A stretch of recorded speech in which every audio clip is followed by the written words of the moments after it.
Assalamualaikum warahmatullahi wabarakatuh dan salam sejahtera. Diharapkan semoga sahabat-sahabat semua sentiasa berada dalam keadaan selamat, sihat dan sejahtera serta sentiasa dilindungi dan dirahmati walau di mana pun berada dan dalam apa juga pekerjaan yang dilakukan. Kepada sahabat-sahabat yang masih belum subscribe, jom subscribe dengan menekan butang subscribe, like dan share serta butang loceng bagi membantu Asodek Studio mencapai sasaran 1000 subscriber. Seperti yang dinyatakan di siri terdahulu, siri ini membincangkan pendekatan bagi merangka dan membangunkan SOP dan SWP. Berdasarkan kepada pengalaman, dalam banyak keadaan, apa yang dikatakan prosedur lebih mirip kepada nota panduan atau guidance notes. Ia tidak memperincikan langkah yang perlu dipatuhi secara teratur bagi melaksanakan sesuatu tugas. Prosedur yang baik dan berkesan perlu dirangka dan dibangunkan dengan teratur bagi membolehkan pihak yang merujuknya berupaya melaksanakan tugas dengan betul, cekap dan selamat serta tanpa risiko kepada kesihatan walaupun pertama kali melakukannya. Contoh prosedur yang baik dan berkesan ialah resepi masakan.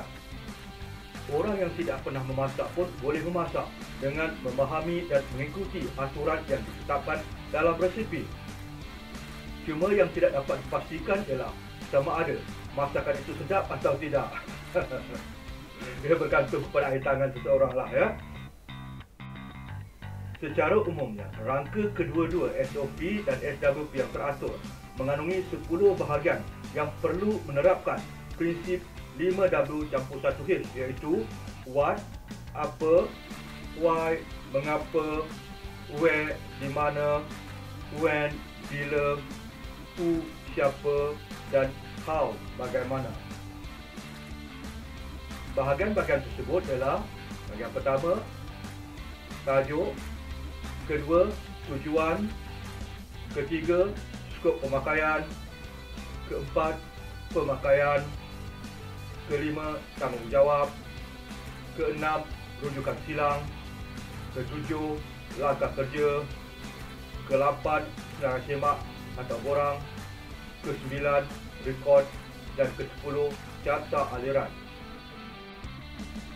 Bahagian 1 menerangkan what, apa dengan menyatakan tajuk prosedur berkenaan. Why, mengapa. Di bahagian 2 pula menyatakan tujuan prosedur diadakan. Bahagian 3 menerangkan where, di mana dengan menyatakan skop pemakaian prosedur tersebut.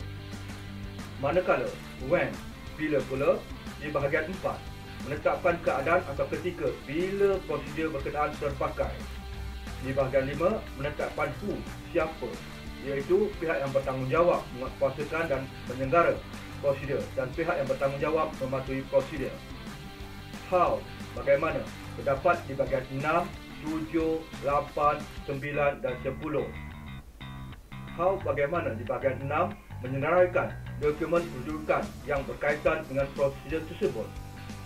Di bahagian 7, ia memperincikan langkah yang perlu diambil mengikut urutan logik bagi melaksanakan tugas dari persiapan pelaksanaan sehingga siap. How, bagaimana di bahagian 8 pula menyenaraikan senarai semak atau borang yang perlu dilengkapkan mengikut keperluan prosedur. How, bagaimana di bahagian 9 pula menetapkan senarai rekod yang perlu disimpan sebagai bukti pematuhan kepada prosedur. Dan akhir sekali, how, bagaimana di bahagian 10 melampirkan carta aliran kerja untuk bahagian 7 yang dipermudahkan dalam bentuk grafik. Untuk bahagian 7 SWP, sebaik-baiknya lakukan analisa keselamatan kerja atau job safety analysis sebelum merangkanya. Gunakan hasil analisa tersebut sebagai rujukan untuk merangka langkah kerja dan merumus langkah yang perlu diambil. Bahagian 7 ini mengandungi 3 seksyen iaitu persiapan, pelaksanaan dan siap. Seksyen persiapan perlu menyenaraikan peralatan dan kelengkapan serta peralatan perlindungan diri dan ujian atau permit yang diperlukan sebelum memulakan kerja.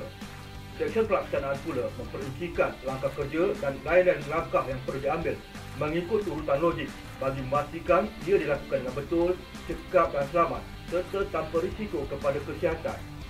Akhir sekali, Seksyen siap pula memperincikan langkah kerja dan lain-lain langkah yang perlu diambil bagi mengembalikan tempat kerja kepada keadaan asal tanpa sebarang hazard dan risiko keselamatan serta kesihatan kepada mana-mana pihak. Selain daripada yang dinyatakan, prosedur juga perlu ditulis dengan ringkas dan mudah difahami oleh pihak yang berkaitan. Sebaik-baiknya, di bahagian kepala, nyatakan tajuk prosedur, nombor rujukan, bilangan semakan, bilangan edaran dan tarikh kuasa serta nombor muka surat.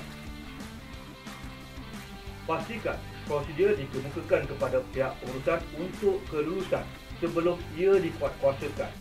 Prosedur yang telah diluluskan dan dikuatkuasakan hendaklah disemak dan dikaji semula dari masa ke semasa bagi menentukan kecukupan dan keberkesanannya.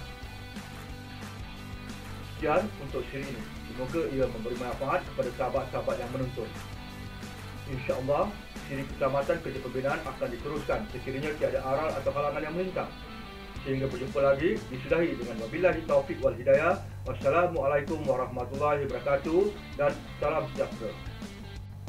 Terima kasih.